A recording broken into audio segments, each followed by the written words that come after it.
Boa noite a todos. Estamos mais uma vez no Alquimias da Bruxinha, Espaço Encantado, para mais uma palestra referente ao mês das bruxas, né?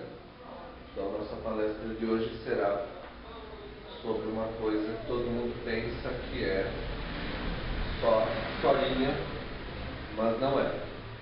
Assim como os vampiros têm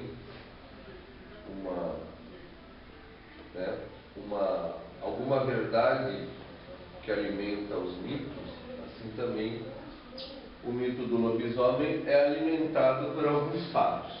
Lógico que, vamos começar esclarecendo que não é exatamente igual nos filmes, né?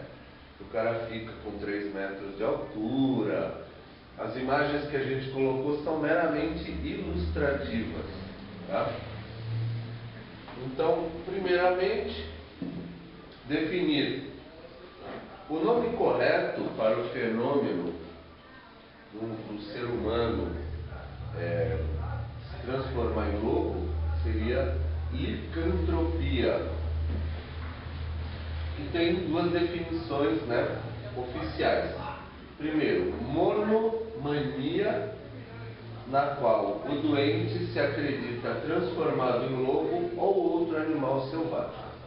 E o segundo sentido é metamorfose do homem em lobo, crendice amplamente difundida. É lógico que o dicionário não vai falar sobre o fenômeno em si, né? Então, para eles e para a maioria das pessoas que não estudam o fenômeno, é apenas um folclore, uma crendice.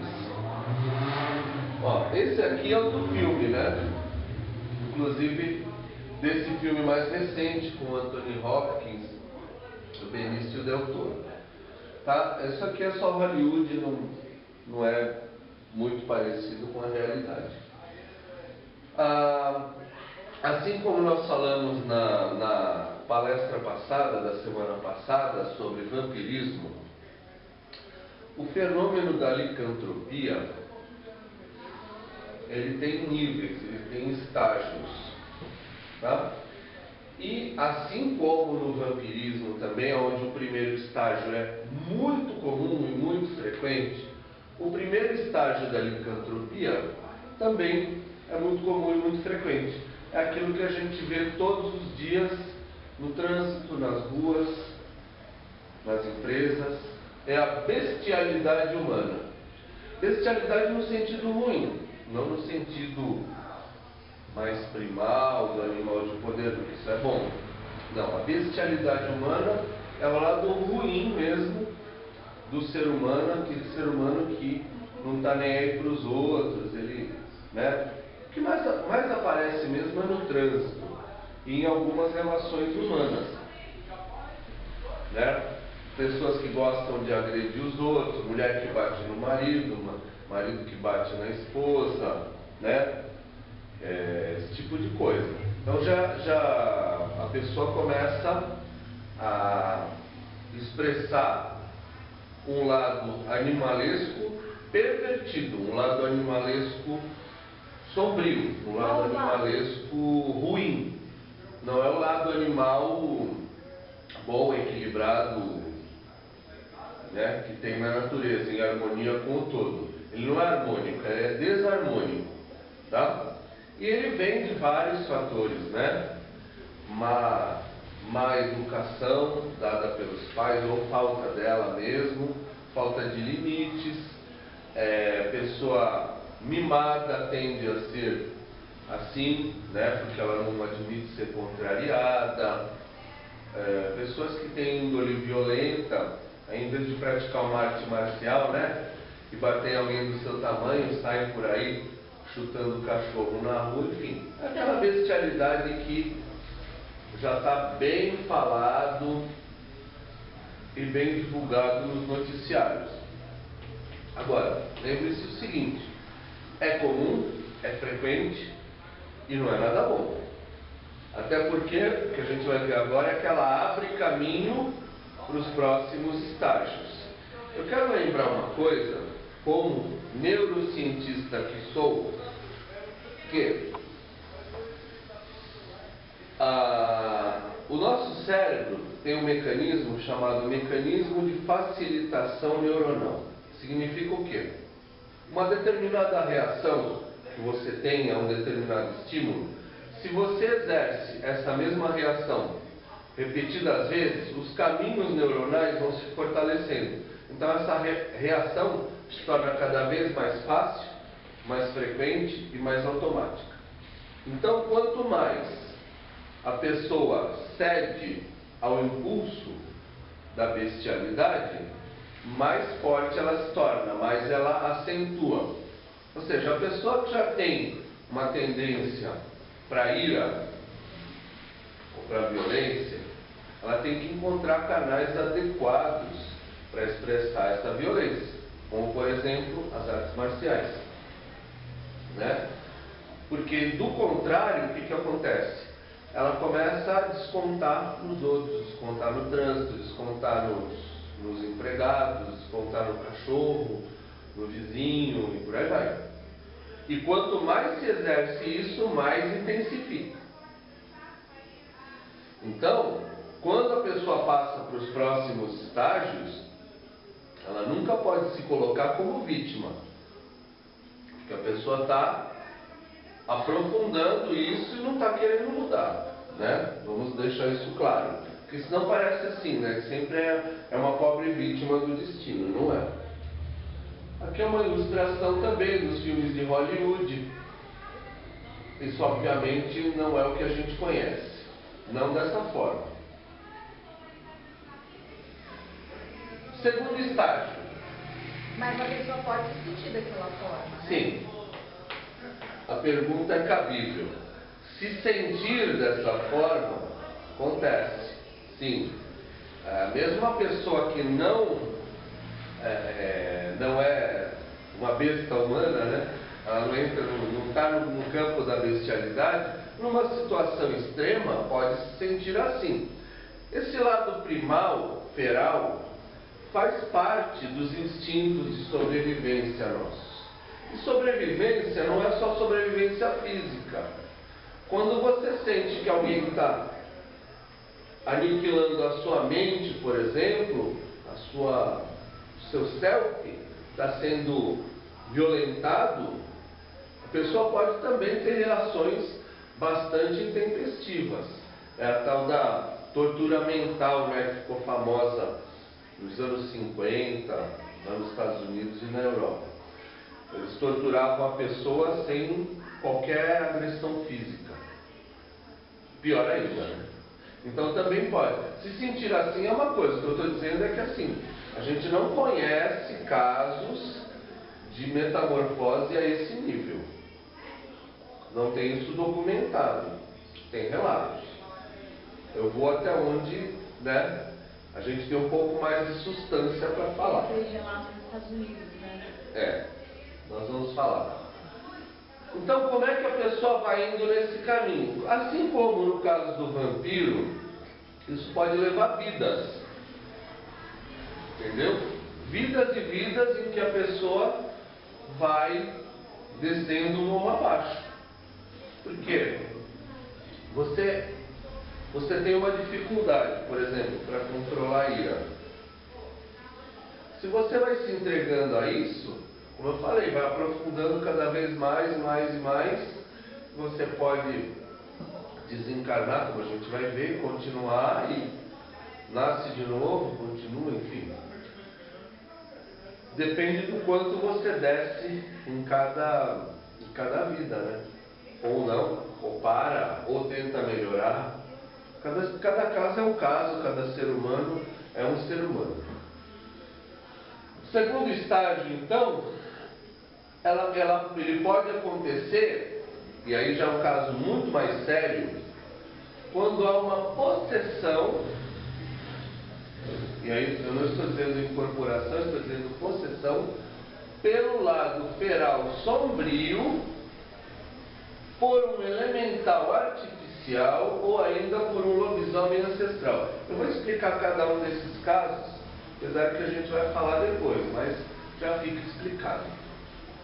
Lado feral sombrio é aquilo que eu falei da bestialidade humana. É o seu lado animal, seu lado feral, mal trabalhado. Ou fica em negação muito tempo, ou ele vem de uma forma bestial, intempestiva, e não desarmônica consigo mesmo. Por exemplo, vamos pegar o lobo, né? Que é o lobisomem, o lobo. O lobo, ele só ataca outros animais para se alimentar, ele tem um sentido de harmonia com o habitat onde ele vive, ou seja, tem um controle, né, da população. Ele protege a loba e as crias que ela tem, que nem sempre são dele. Também tem isso também, né? Tem lobo ricardão, loba ricardona, e tudo, né? Não é muito diferente do ser humano, não. Mas ele protege a cria, ele traz comida, ele cuida. Então, quer dizer, tem um sentido feral, mas é harmônico com o todo da natureza. Aqui, quando a gente está falando lá do feral sombrio, já é aquilo desproporcional e desarmônico. Por isso é o que a gente chama de lado sombra. Quando o lado feral da pessoa está no aspecto sombra. Tá? E aí, esse lado sombra acaba, de alguma forma, possuindo a pessoa, ele toma conta. Tem uma parábola indígena norte-americana que diz assim, que dentro de cada ser humano tem 2 lobos que lutam o tempo inteiro para ver quem vai tomar conta dessa pessoa. O lobo bom e o lobo mau. E eles perguntam para a pessoa, quem é que vai ganhar a luta? E só tem uma resposta. É o lobo que você alimentar mais. Então, no caso aqui, o lado feral sombrio é o lado ruim dos nossos instintos. Se você alimentar, eles acabam ganhando a briga de uma tal forma que toma conta. E a pessoa tem extrema dificuldade para se controlar. Aí nesse caso, e qualquer estímulo pode acordar esse lado, como por exemplo a própria lua cheia, porque é um lado feral, não se esqueçam, né? E o nosso lado feral, o nosso lado animal, ele reage a estímulos da natureza, cheiro de sangue, né? Visão de batalha, de luta, são fatores que podem deflagrar o lado feral sombrio. E aí ele toma conta. Uma coisa que seria legal, né, para o nosso mecanismo de defesa, de sobrevivência, mas quando está do lado sombrio, ele se torna ruim e desequilibrado. Você se volta contra seus próprios familiares, você ataca quem estiver por perto. E é péssimo, né? Isso acontece muito, né? As pessoas nem se dão conta que já estão nesse estágio. Depois a pessoa vai falar, eu não sei por que eu fiz aquilo, né? Alguma coisa tomou conta e tal. Tá? Lógico, existe a obsessão espiritual também, mas não é disso que a gente está tratando hoje. Estamos tratando do fenômeno da licantropia. Qual a diferença entre uma obsessão normal, espiritual, e esta possessão pelo lado feral sombrio, ou seja, a característica?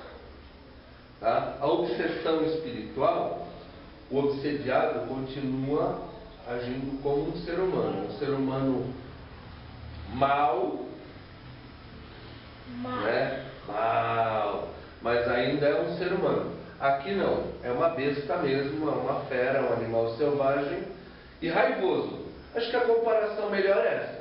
Você pode comparar o lobo sadio e o lobo raivoso, com hidrofobia. Ele está xarope. Ele não sabe mais quem ele ataca quem aparecer na frente dele. O cachorro, mesma coisa, né? Então, a mesma coisa aqui. Segundo tipo de possessão que acontece daquela pessoa que se deixou levar pela bestialidade é um elemental artificial. Magos negros com bastante experiência, bastante poder pessoal, conseguem produzir elementais artificiais. Obviamente eu não vou ensinar como, mas eles conseguem.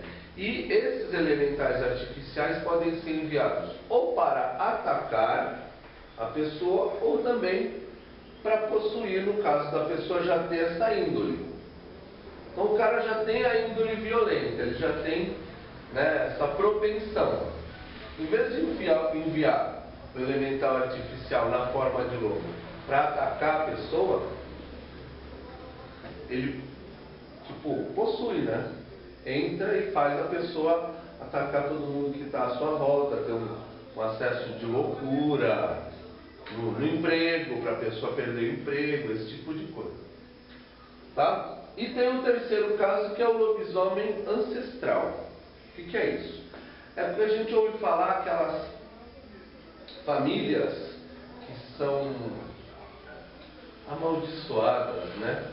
São vítimas de uma praga, normalmente porque um dos ancestrais entrou por esse caminho e cometeu muitas atrocidades, e aí ele vai desencarnado mesmo, ele vem e continua nos descendentes dele, que tem também essa propensão, até por fatores genéticos, como a gente vai ver depois.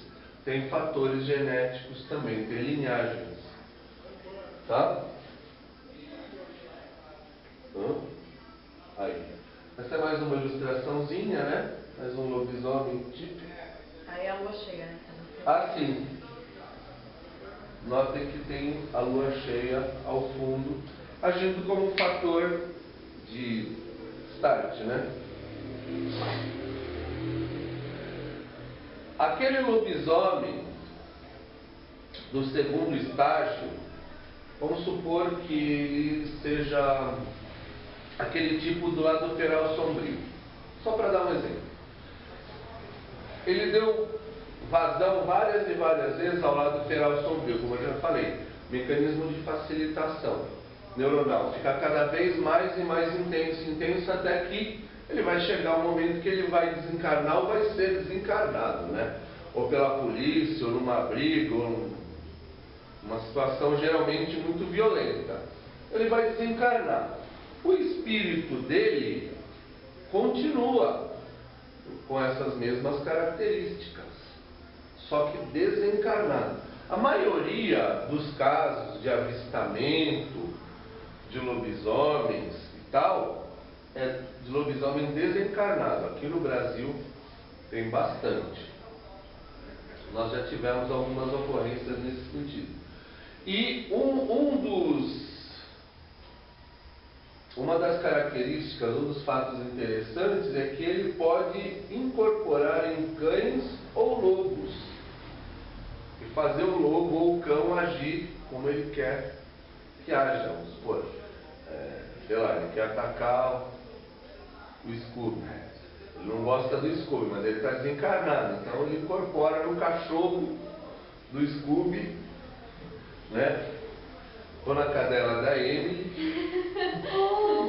Brincadeira. E vai fazer com que esse animal ataque, né?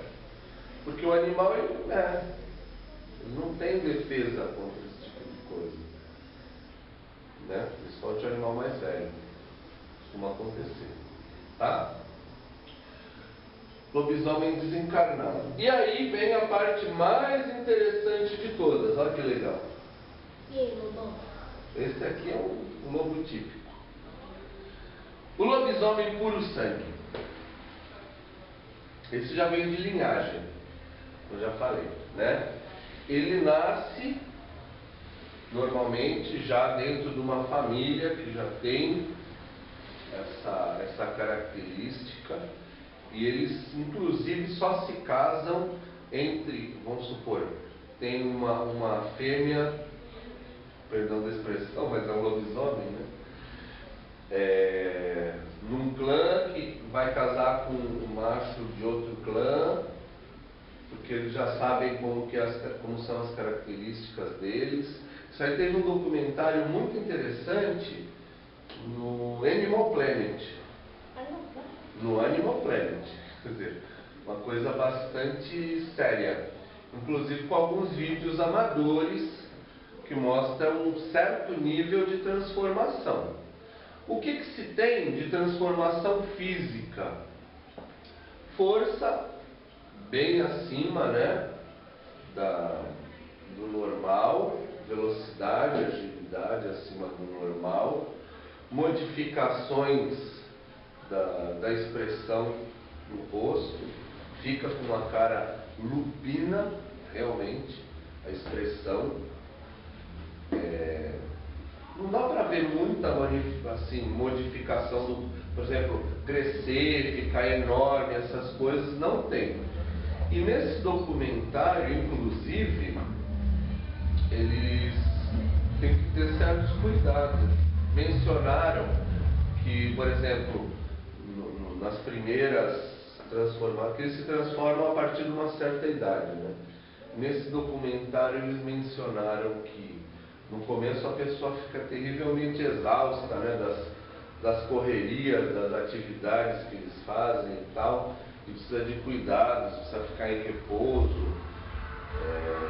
Tem casos, inclusive nos Estados Unidos, que nem ela comentou, de pessoa que sabe que tem, quando a pessoa já nasce mesmo com essa maldição. E tem um caso lá que a pessoa se trancava num quarto, uma espécie de quarto blindado, se acorrentava, porque já sabe quando que vai acontecer, e de certo alguém ia lá libertar depois, né? E a polícia chegou a ir lá no local, né? Porque um vizinho seguiu o suposto lobisomem até o local e chamou a polícia depois e tudo, e a polícia encontrou esse compartimento assim blindado, cheio de arranhões nas paredes e com um cheiro de cachorro molhado. Mas o indivíduo já estava morto, nem se sabe do que ele morreu, mas morreu. Era velho, eu acho. Então tem uns documentários bem interessantes assim sobre o fenômeno. Agora, lembre-se que isso aqui é um caso muito raro. O mais comum são os anteriores, né? Quando a pessoa vai se bestializando até ser possuída pelo seu lado feral sombrio e perde o controle em situações quando isso é deflagrado. Esse é bastante comum. Agora, naquele segundo estágio, a pessoa não transforma por fora, ela transforma por dentro. Ela é uma fera raivosa por dentro. Não é que você vê, vai criar focinho, garra, não é isso, naquele segundo estágio não. No terceiro estágio, que é o lobisomem desencarnado, esse aqui, aí sim, esse tem a forma. Por quê? O nosso corpo astral, né, e etérico, ele se amolda ao que a gente acredita e pensa e sente. Então, este sim pode ter esta aparência. E aí, se você está andando de noite, você tem um pouco de clarividência e tal, e você pode realmente ver uma criatura dessa.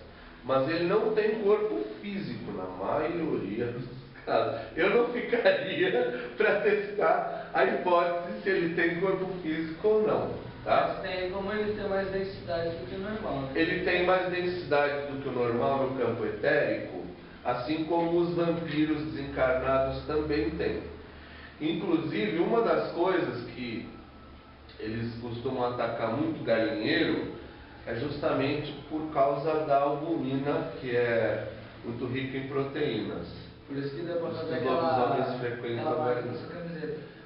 Nós tivemos algumas ocorrências com lobisomens desencarnados. Aí a gente entra na parte dos causos, né? Mas no sítio, aquela vez, a gente ouvia vários, né? Sim, Vários. desse tipo, o desencarnado. Não nada, né? Nós já tivemos várias ocorrências lá no santuário do paganismo, que é nosso, com lobisomens desencarnados. Lobisomem encarnado, felizmente, ainda não apareceu. Mas também tem uma coisa, viu? Aqueles puro sangue de linhagem, esse aqui, o que pode acontecer, nós tivemos contato com um desse uma vez em São Paulo. Calma. Nós tivemos contato com um desse em São Paulo. Era um cão preto muito grande que não se comportava absolutamente como um cão. A gente estava passando de carro Noite de Natal. Noite de Natal, tarde da noite já. E a gente viu aquele cachorro estranhíssimo. Eu fui passando bem devagar assim com o carro, olhando para ele. Ele não se comportava como um cachorro. Ele veio assim até o carro, ficou olhando para a gente assim, depois virou as costas e saiu andando. Igual gente, é uma coisa muito impressionante. Eu nunca vi Bom, eu tenho cachorro desde que eu me conheço por gente. Eu nunca vi um cachorro agir daquela forma. Era muito estranho. Então, veja que nem sempre esses de linhagem, como a gente falou, eles nem sempre têm necessariamente uma atitude agressiva. Esses aqui não são lobos raivosos. No documentário também fica claro isso. São selvagens, mas não raivosos. Então tem... De qualquer forma, melhor evitar, né? Os lobisomens, principalmente os elementais artificiais, assim como os lobisomens desencarnados e os ancestrais, todos esses que não são físicos, eles são muito suscetíveis à prata, assim como os vampiros. Tá? Eu acredito que a prata consiga atingir o campo etérico e astral deles. Tanto que assim as lendas sempre falam que se você acertar um lobisomem com uma faca, um facão, alguma coisa de metal, no dia seguinte aparece a pessoa com o braço ou a perna machucada. Ela aparece para você, pessoa destransformada. Então aqui no Brasil tem muitos e muitos relatos disso, né? E é mais comum do que a gente imagina. Fala. No terceiro estágio teria como capturar fazendo uma mandala perto dele, se a pessoa vê? Olha, o povo antigo, que nós conversamos muito com pessoas bem antigas da região, eles falam que está diminuindo o número de lobisomens, justamente porque pelo número de centros espíritas e terreiros e coisas do tipo que acabam encaminhando esse tipo de espírito para lugares mais adequados do que eles ficarem por aqui perturbando, né? Então eu acredito que sim. Nunca tentei, mas acredito que sim. Tá? De qualquer forma, esse quarto estágio aqui, os lobisomens de nascença, né, que já nascem dentro dos seus clãs e tudo, o que eles mais querem no mundo é sossego. Eles ficam até meio longe, assim, o máximo possível das pessoas, tem profissões que não envolvam ficar muito perto, vivem em lugares mais rurais, assim, e ficam ali nos seus clãs. Às vezes tem brigas, tem guerras de clãs por território também. É muito interessante, é um estudo Mas muito eles interessante. não estão o tempo inteiro transformados. Não. Em determinadas ocasiões. Então, eles têm um ciclo, é igual aquele ciclo circadiano, né, que existe. Então eles têm um ciclo de transformação que geralmente tem a ver com as fases da Lua. Mas tem umas ervas, que obviamente eu não vou falar, que deflagram o processo fora do ciclo, e às vezes eles usam isso como arma, né, de ataque. Enfim, mas o que eu quero deixar claro é que este tipo de lobisomem puro sangue, eles não são assim predadores, não são agressivos. Não ficam transformados, eles transformam acho que uma vez por mês na lua cheia, basicamente. E eles têm famílias, moram em casas, tudo normal. Um Assim. colega do mestrado que anotava as reações Então. dele durante as luas diferentes, tinha umas coisas assim estranhas. Pode ser. Mas esse tipo, que eu estou querendo dizer, é que eles não são assim, vamos caçar os lobisomens, que eles são do mal. Não. E da onde pode ter Deixa eles em originado paz que isso? está tudo E da certo. onde isso pode ter se originado, essa coisa hereditária? Eu acho, isso é um achismo, né?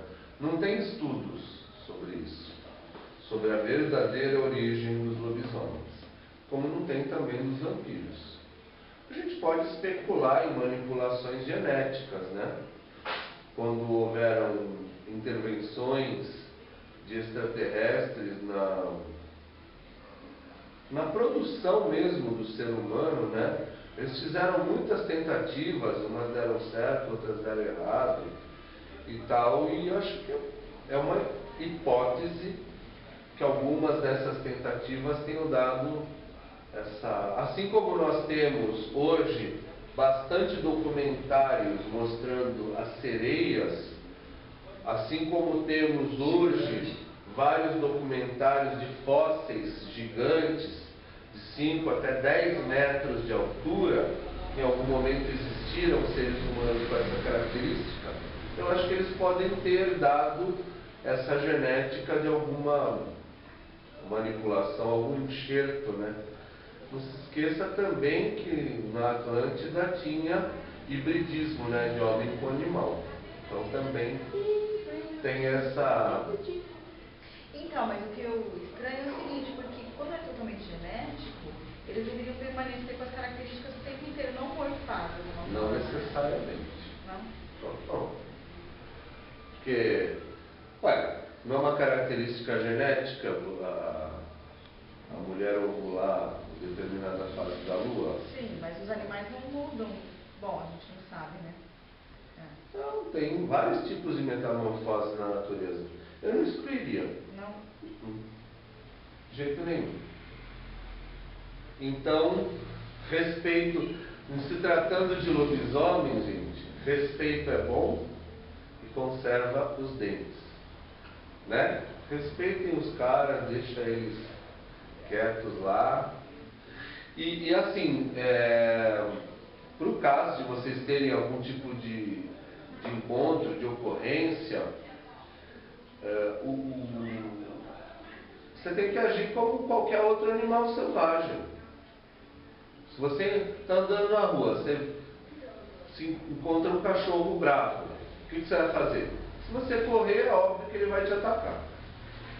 Se você atacar ele, ele também vai te atacar. Então tenta, né, mostrar um respeito, né?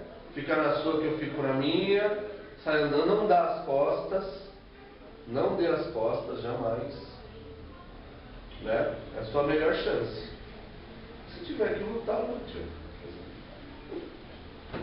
Sobrevivência. O mais forte sobrevive, né? Perguntas? Não? Então não entrem nos estágios de bestialidade humana.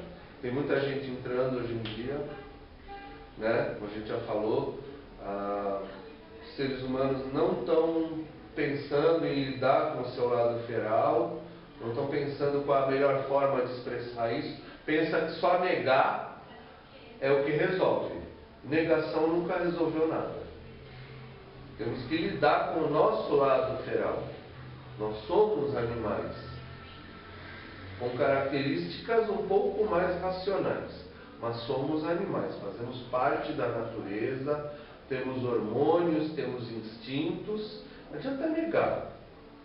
Vamos aprender a lidar com eles de forma harmônica, trazer isso a nosso favor. A harmonia da vida. Aí sim, mas não negar. Negação não leva a nada. Porque a repressão só faz o lado feral ficar mais violento. É que nem um cachorro, né? Você deixa ele preso ali na corrente muito tempo, ele fica cada vez mais violento. Então o que você tem que fazer? Levar ele para passear.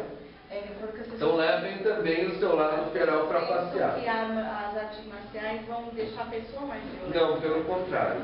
A arte marcial bem conduzida deixa a pessoa menos violenta. Porque ela tem uma maneira de extravasar de forma construtiva o seu lado feral. A agressividade que é normal, né? Sim, faz parte do seu. Eu assisti uma palestra uma vez que foi feita bem uma separação entre o que é violência e o que é agressividade. Agressividade faz parte do ser humano. Você, para paquerar, tem uma agressividade. Você vai abordar uma pessoa desconhecida, né, você tem que querer aquilo. Todo querer envolve agressividade. Né? Para ganhar uma partida de tênis, você tem que ter agressividade. Para ganhar a partida de sinuca, você tem que ter agressividade. Quer dizer, é o querer vencer. Isso é muito profundo, né, no ser humano. E a defesa também, e né? Lógico, defender a si mesmo e aos entes queridos. Quem vai querer negar isso? Né? Agora, hoje em dia, tem muita gente que fala, não pode, né? Peraí. Violência só gera mais violência. Ninguém aqui é a favor da violência. A violência, infelizmente, é uma contingência a que qualquer um de nós acaba sendo exposto de alguma forma. Ou violência psicológica, violência emocional, violência física. Então você ter também mecanismos para sobreviver a tudo isso é fundamental. Senão você colapsa. Você vive o tempo inteiro com medo. Hoje em dia a gente vê nas grandes cidades, a maioria das pessoas vive o tempo inteiro com medo. Isso não é bom. Use o seu lado feral. Desenvolva seus instintos de sobrevivência. Né? Desenvolva seus instintos de sobrevivência. Isso é inerente ao ser humano. E é bom. E tem mecanismos muito legais de lidar com isso. Né? Mais alguma? Não? Então, agradeço a todos os que estiveram, os presentes à distância e os presentes sem corpo físico, em nome do Instituto Biratã e de toda a sua equipe. Namastê.